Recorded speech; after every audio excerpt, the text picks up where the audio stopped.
Choosing a middle name can be really tricky, especially if you're in love with the first name and any middle name that you love the idea of just doesn't sound nice with the first one. But I've got a few tips on how to identify like your middle name style. Sometimes it's different than what you think it's going to be. I find that usually most people fall into one of three groups. They like mirroring sounds, complementary sounds, or contrasting sounds. I also want to talk about the syllable rhythm at the end. If you like mirroring sounds, basically you have to identify the sounds that are already present in the first name you're choosing and then find a middle name that has those same sounds within it. So for this example, I used Vivian, and these are a little extreme examples, but I just kind of wanted to get the point across. Like Vivian Vienna, very, very extreme, but it mirrors very well. Vivian Vale would be something a little more subtle. You just want to identify the most prominent sounds. So in this one, V, E, and N. If you like complementary sounds, basically you're going to identify if the name you're choosing has predominantly soft sounds or predominantly harder sounds.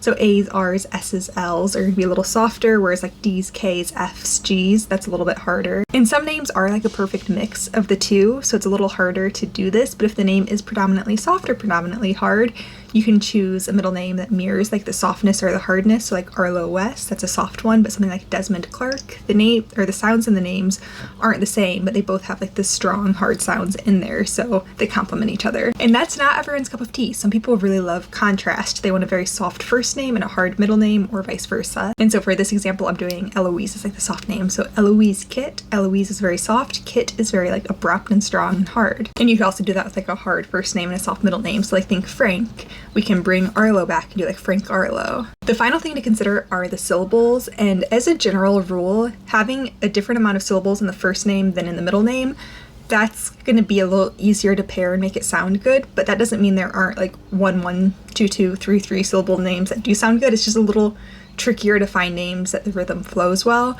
My tip here is say them out loud, but also make other people say them out loud. I've had so many people message me, Vic, I loved the name we chose until I heard everyone around me start saying it, and especially if people have moved to where the dialect is slightly different than the way they speak, and they hear it just like in a slightly different dialect than their own, all of a sudden they don't like the name, they don't like the pairing, they don't like the rhythm anymore.